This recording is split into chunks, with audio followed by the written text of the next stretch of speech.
یہاں پہ رمضان کے روزے کو فرض کیا گیا، بتایا گیا کہ یہ ماہ رمضان المبارک کا روزہ فرض ہے، اور اس کی تراویح سنت مؤکدہ ہے۔ مطلب کیا کہ چھوڑنے والا عتاب کا مستحق ہے، زیادہ تر چھوڑے کبھی کبھی پڑھے تو وہ گنہگار بنے گا، اور ہمیشہ ہی وہ نہ پڑھے یا پڑھے تو پوری نہ پڑھے وہ گناہ کبیرہ کا مرتکب ہوتا ہے۔ لیکن اس کو جماعت کے ساتھ پڑھنا یہ سنت کفایہ ہے۔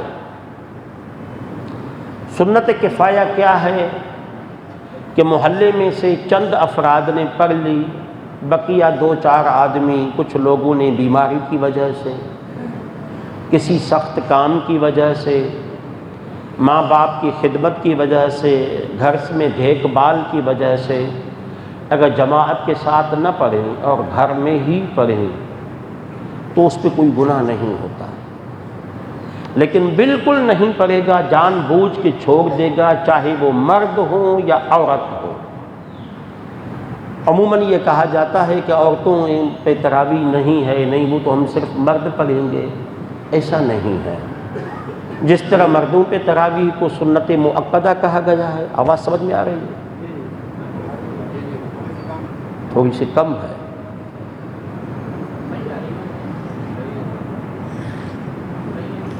صحیح؟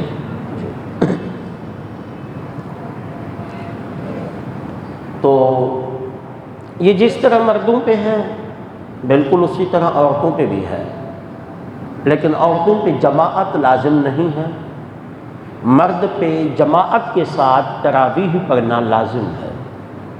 یہ بات یاد رکھے کہ جو حافظ صاحب تراویح پڑھائے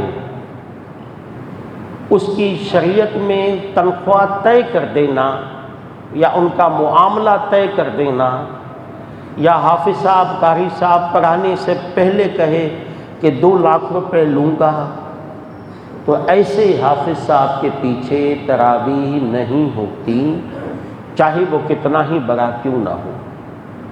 مجھے پتہ لگا ہے کسی دارالافتاء نے یہ فتویٰ دیا ہے کہ جی حافظ صاحب طے کرتا ہے، وہ پڑھانے کے نہیں اپنے وقت کے پیسے طے کرتا ہے۔ وہ جو 2 گھنٹے روزانہ آپ کو دے گا تو 2 گھنٹے کا وہ پیسے لے گا آپ سے۔ تو اس مفتی صاحبان کی فتویٰ کا انتہائی احترام ہے۔ میں تو مفتی کے منصب پہ ہوں نہیں تو ان کو غلط کہہ سکوں یا رد کر سکوں، البتہ میرا سوال ضرور یہ ہے کہ جس حافظ صاحب کو ہم 2 گھنٹے کے لیے خریدتے ہیں وہ ہمارا ملازم بن گیا، ہم اس کے مالک بن گئے؟ جی، وہ ہمارا نوکر بن گیا، ہم اس کے سیٹھ بن گئے؟ کیا اچھا لگے گا کہ نوکر کے پیچھے نماز پڑھیں؟ یہ میرا سوال ہے۔ دوسری بات یہ ہے کہ ہم نے ان کو وقت کے پیسے دیے، وہ نماز ہی پڑھائے، اگر وہ میرا ملازم ہے 2 گھنٹے کے لیے جس کے وہ پیسے طے کر کے لے رہا ہے، اگر میں انہیں کہوں کہ آج تراویح نہ پڑھاؤ، مسجد کا جھاڑو لگاؤ، کیا حافظ صاحب اس کام کے لیے تیار ہوتے ہیں؟ بولیے، جواب نہیں۔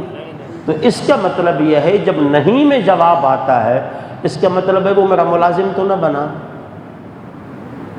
ملازم سے آپ دکان کا کام بھی کرواتے ہیں، اپنا گھر کا کام بھی کرواتے ہیں، گھر سے روٹی بھی لے آؤ، پانی بھی پلا دو، گاہک کو بھی دیکھو، یہ چیزیں بنا کے بھی رکھو، ایسے ہوتا ہے نا، ملازم سے تو ہر کام لیا جاتا ہے۔